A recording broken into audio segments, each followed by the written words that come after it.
Yung pamilyang Marcos daw parang akyat bahay. Yung akyat bahay na nagising kayo, tapos iginapos kayo, tapos bukod sa nilooban na kayo, kumain pa, inihian pa yung mga refrigerator nyo patapos kumain. Tapos meron kang anak na dalaginding, inano pa, no? Binaboy pa, minulestya pa bago umalis. Yun, ganyan na niya inihalin tulad itong pamilya na ito. Alam mo yun, yung kung hindi dahil sa mga Duterte, hindi talaga kayo nakapwesto. Sa totoo po, dekada na halos wala po sila sa national level. Dekada po. Dahil ang lakas-lakas, takot lahat sa mga dilawan.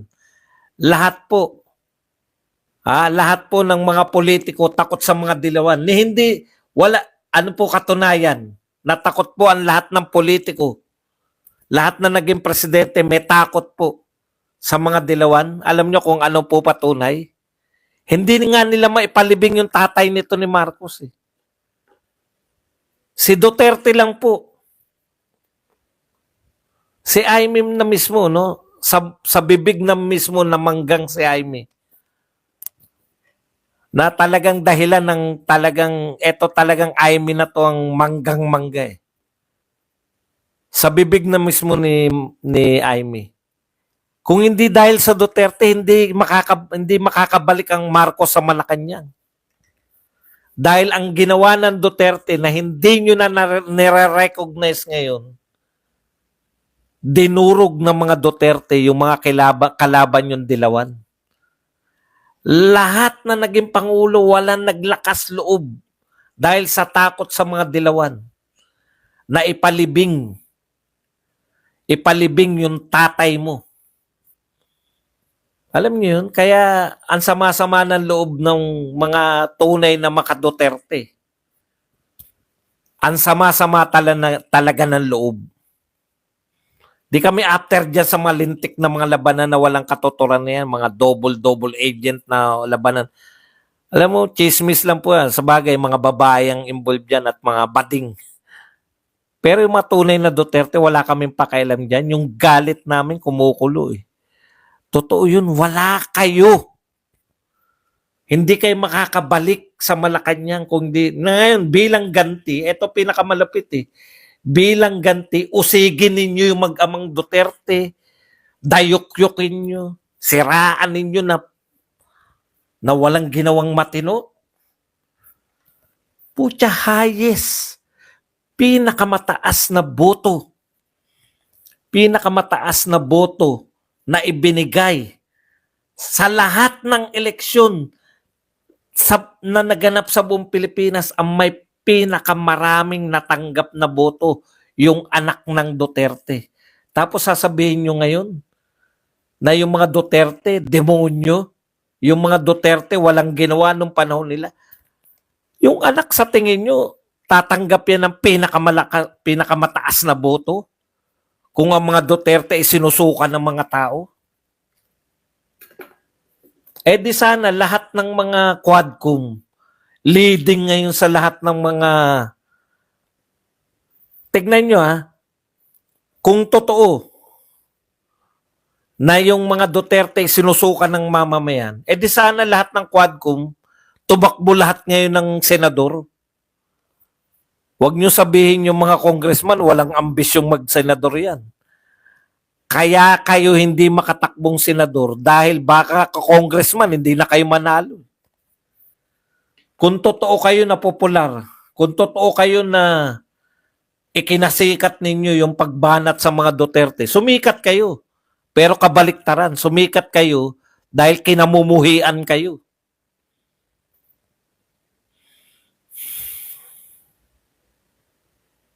Oo. Anong wag mo sabihin? Sinasabi ko, sabi niya. Wag mo sabihin na kung walang Duterte, di sila makakablik. Booking ng amo mo. Oo. Sinasabi ko. Hindi nga ako nagsabi. Marcos mismo nagsabi, si Aimee Marcos mismo. Alam nyo, kayo mahilig kayo magbago ng ano eh. Magbago kayo ng mga gusto nyo baguhin yung kasaysayan ng Pilipinas eh.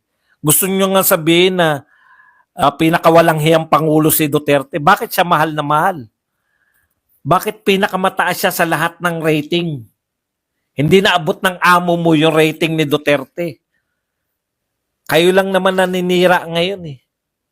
Panahon ni Duterte, sinisiraan din niya ng mga dilawan. Ano nangyari sa dilawan? Durog. Durog ang mga dilawan.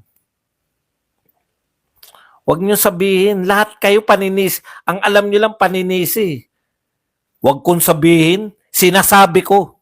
Dahil yan ang totoo.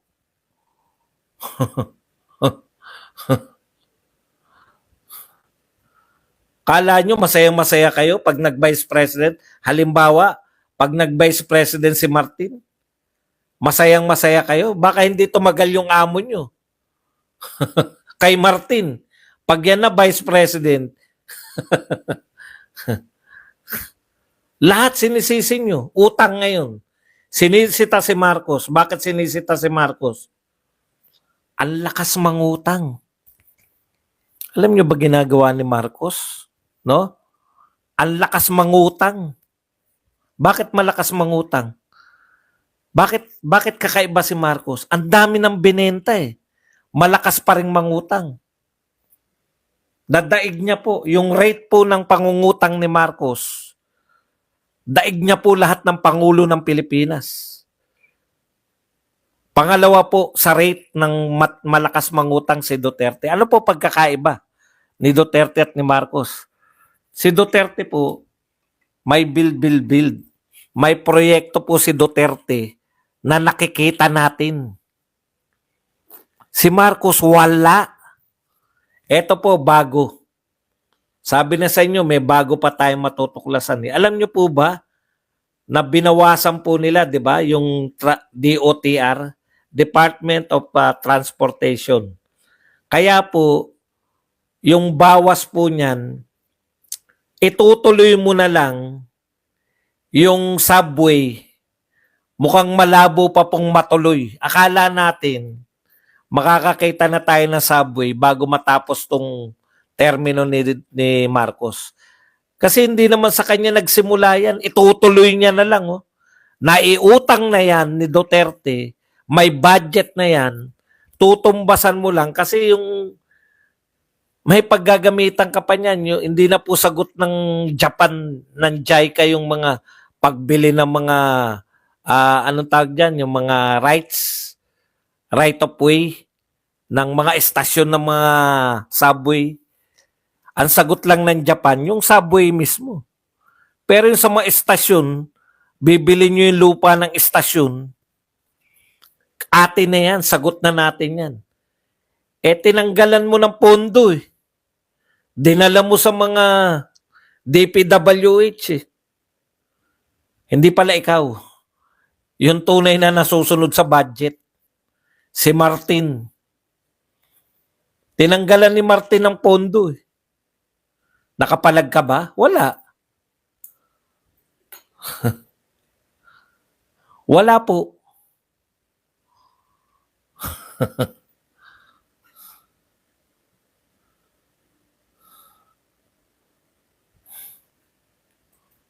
Okay. Punta pa po tayo dito sa iba. Katulad niyan, Duterte leaves Marcos with 12.79 trillion debt pile. Inuulit-ulit nila. Kita mo, iniwanan siya ni Duterte ng 12.79 trillion. Magkano na utang natin ngayon? 15.8 trillion na. 2 taon at kalahati pa lang si Marcos. Ilan na nadagdag? 3 trillion na. Walang pandemya, walang proyekto. Walang pandemya, walang proyekto.